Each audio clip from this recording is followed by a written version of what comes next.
سور کا گوشت بھی نہیں کھا رہے بلکہ تم حرام کام کر رہے ہو. ختم کرو یہ جہیز کو. کیا لے کے جاؤ گے خبر میں؟ حیدرآباد کی دکن کی تاریخ بھری پڑی ہے، محلات ہیں بادشاہوں کے، ان کے مقبرے پر آج پھول ڈالنے والا کوئی نہیں ہے. کیا لے کے جاؤ گے تم کسی بچی پر ظلم کر کے؟ کتنی دولت تم کو چاہیے؟ ظلم کرے اس بچی پر تکلیف ہوتی ہے، شرمندگی ہوتی ہے. سوچو اس بات کو، ختم کرو ان برائیوں کو اپنے معاشرے سے. بچیاں، اللہ کے رسول صلی اللہ علیہ وسلم مسلمانوں کے لیے کہہ رہا ہوں بلکہ دنیا کو بتا رہا ہوں کہ ہمارے رسول صلی اللہ علیہ وسلم جب اپنے بیٹی سے ملنے جاتے، شہزادی جنت سے، یا وہ آتی، اللہ کے رسول صلی اللہ علیہ وسلم اپنی صاحبزادی کے لیے کھڑے ہو جاتے، بیٹی کے لیے کھڑے ہو جاتے تھے. حضرت فاطمہ کے لیے پیشانی پر بوسہ دیتے اپنی بیٹی کو. اور تم کیا کر رہے ہو؟ میرے عزیز دوستوں اور بزرگوں، یہ مجلس کے ذمہ داروں کا جلسہ ہے. ہماری بھی کوشش ہونی چاہیے کہ پہلے اگر ہمارے گھر میں ایسا ہو رہا ہے اس کا خاتمہ کرو. ہمارے محلے میں ہو رہا ہے، سمجھاؤں لوگوں کو. اور میں ہماری بیٹیوں سے کہوں گا کہ ڈرنا نہیں تم ہرگز اپنی جان نہیں لینا. تم کبھی اپنی جان نہیں لینا، کبھی نہیں لینا تم اپنی جان. تم زندہ رہو، ہم تمہارے ساتھ ہیں. تمہاری جان کی قیمت ہے میری بیٹیوں. اگر تمہارا باپ تکلیف میں تو ہم بھی تکلیف میں، مگر کبھی اپنی جان مت لو. چھوڑو، لات مارو اس گدھے کو، اس ظالم کو جو تم کو مارتا ہے، تم سے جہیز کا مطالبہ کرتا ہے. تمہاری زندگی بہت بڑی ہے، لات مارو اس کو، قانون کو استعمال کرو. مت گزارو ایسے ظالموں کے ساتھ زندگی. کیا فائدہ اس باپ پر کیا بیت رہی ہوگی جو ویڈیو دیکھا ہوگا اپنی بچی کی موت کا، زندہ رہتے ہوئے مر گیا ہوگا اگر زندہ ہے تو. میرے عزیز دوستوں اور بزرگوں، اس برائی کا خاتمہ ہم کو کرنا ہے. عورتوں کا ساتھ دینا ہے. عورتوں کو حقیر مت سمجھو، عورتوں کا ساتھ دو. ان کو ہم کو معاشرے میں آگے بڑھانا ہے. یقیناً جو حجاب پہنتے ہیں کوئی روکتا نہیں ہے، برقع حجاب ان کی ترقی کی نہیں روک سکتا. کل ناسک سے ایک بچی میرے کو فون کی اور بولی اسدالدین اویسی تمہارا بہت بڑا نام سنی. ذرا گرم لہجے میں بات کر رہی تھی، میں سمجھا کچھ ہے. اب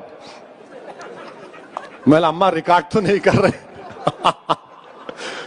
تو بولے نہیں بات کرنا ہے. میں بولو.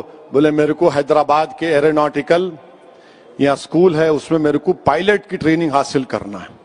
میں اس کے امتحانات پاس کر لی، میری فیس 20 لاکھ ہے، آپ کیا مدد کر سکتے؟ میں بولا اماں ریکارڈ تو نہیں کر رہے. بولے بار بار کیوں پوچھ رہے آپ؟ بولا نہیں پھر چلا دیتے. بولا انشاءاللہ تعالیٰ میں معلوم کروں گا. بچی کیا بولی؟ میں مسلمان بچیوں کے لیے رول ماڈل بننا چاہتی ہوں. اویسی صاحب، میں پائلٹ بننا چاہتی ہوں.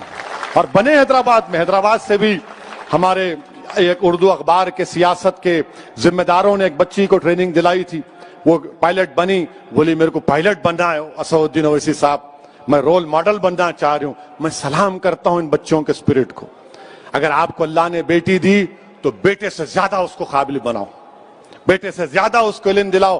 اور یاد رکھو میں بھی صاحب اولاد ہوں، مگر جتنی محبت میں اپنی بیٹیوں میں دیکھتا ہوں، اللہ کا بہت بڑا کرم ہے، اللہ کا بہت بڑا کرم ہے مجھ پر.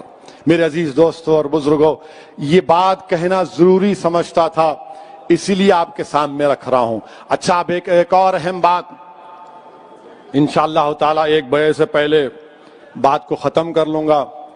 یہ کووڈ کی وجہ سے تقریر کرنے کا موقع ہی نہیں ملانا.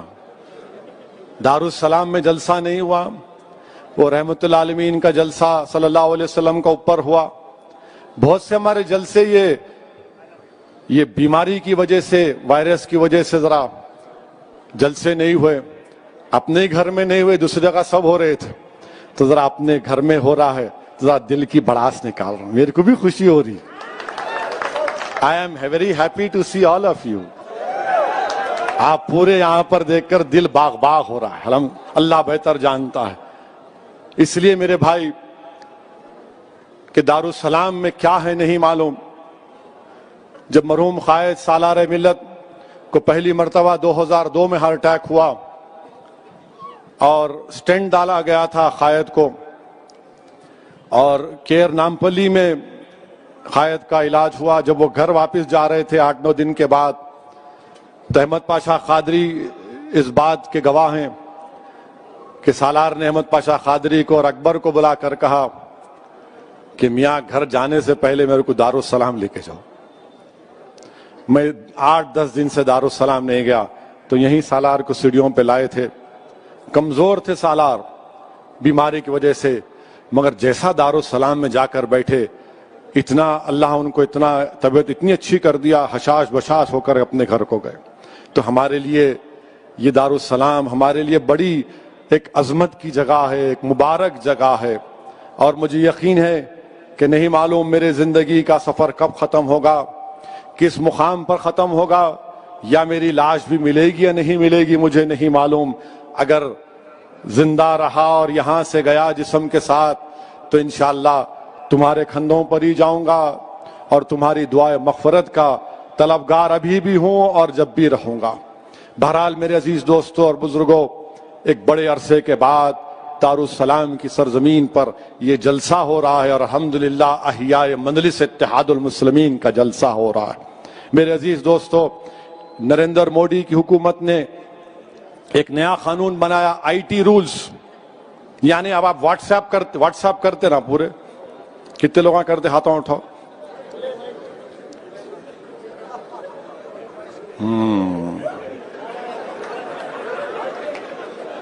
اب پریشانی میں آ گئے تم لوگ.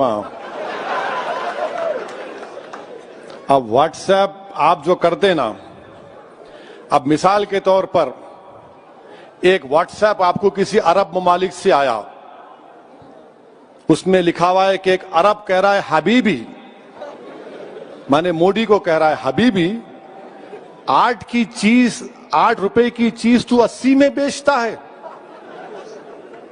تو مودی جی بولے it is business Brother, this is business, یہ بزنس ہے. اب وہ آ گیا آپ کو چندرائن گٹا میں بارکس میں آ گیا. اب وہ بیچارہ دیکھ کے بولا پورے عربوں کا علاقہ ہے, یمنیوں کا غیور قوم ہے وہ, تو انہوں کیا کرے واٹس ایپ کو فارورڈ کر دیے. ایک ہو گیا. دوسرا, آپ گھر کو جا رہے دارالسلام سے نکل کے, ہم کو بھی آتا, واٹس ایپ آیا, ذرا آتے آتے کوتمیر کا کٹا لا لو, ذرا آتے آتے سودا لا لو. گھر میں کو آگے نامپلی مارکیٹ سے, چوک کی مارکیٹ سے مرغی کٹا کے لاؤ. واٹس ایپ پہ آتا. اور کیا کرتے عورتیں بیویاں آج کل, ذرا اس پہ زور دینے کے لیے ایک ایموجی آتا, ایموجی معلوم نا, غصے کا چہرہ ڈالتے, لانا دیکھو. آپ دیکھ کے بولتے ارے کیا ہے رے, کوتمیر کا کٹا بنا دیے میرے کو. خیر آپ لے کے چلے گئے. اب نریندر مودی کی حکومت کیا کہہ رہی, کیسا تم فارورڈ